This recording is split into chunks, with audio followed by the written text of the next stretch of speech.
दोस्तों, जब जब भारत के इतिहास की बात होती है तब तब राजपूताना के वीरों के लड़े युद्ध और उनकी वीरता के चर्चे आम होते हैं। आज हम आपको भारत के ऐसे ही दो वीर गौरा बादल की वीरता और पराक्रम की सच्ची कथा बताने जा रहे हैं, जो हम सबके लिए प्रेरणा प्रदान करने वाली है।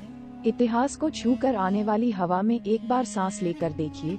उस हवा में घुली वीरता की महक से आपका सीना गौरवान्वित हो उठेगा।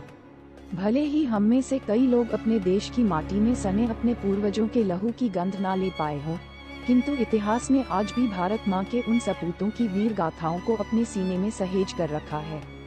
इन्हीं शूरवीरों की शौर्य और युद्ध कौशल से ही हमारी आन बान और शान आज तक बनी हुई है।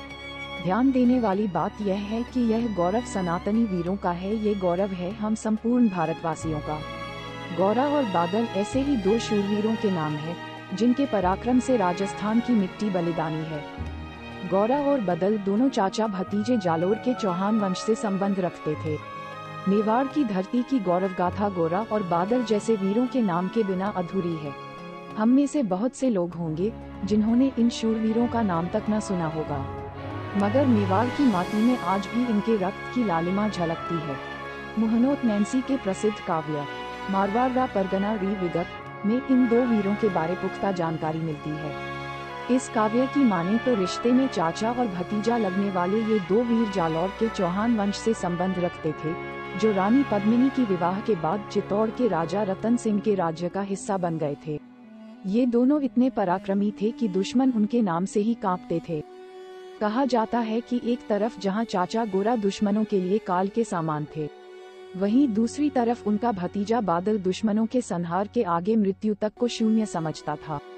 यही कारण था कि मेवाड़ के राजा रतन सिंह ने उन्हें अपनी सेना की बागडोर दे रखी थी।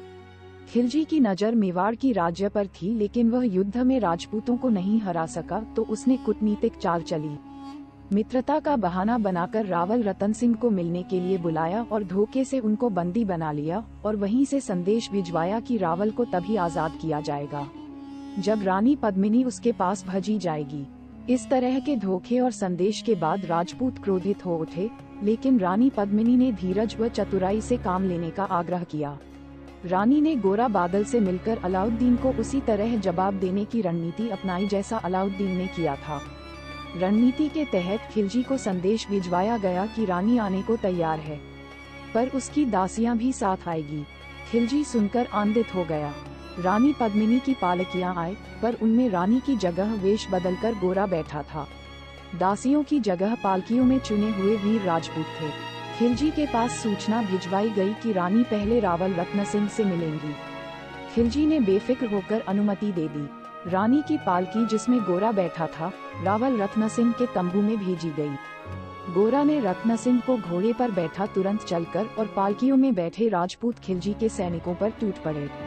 राजपूतों के इस अचानक हमले से खिलजी की सेना हक्की बक्की रह गई। वो कुछ समझ आती उससे पहले ही राजपूतों ने रतन सिंह को सुरक्षित अपने दुर्ग पहुंचा दिया। हर तरफ कोहराम मच गया था। गोरा और बादल काल की तरह दुश्मनों पर टूट पड़े थे और अंत में दोनों वीरों की भांति लड़ते हुए वीरगति को प्राप्त हुए। गोरा और बादल जैसे वीरों के कारण ही आज हमारा इतिहास गर्व से अभिभूत है। ऐसे वीर जिनके बलिदान पर हमारा सीना चौड़ा हो जाए, उन्हें कोटि कोटि नमन।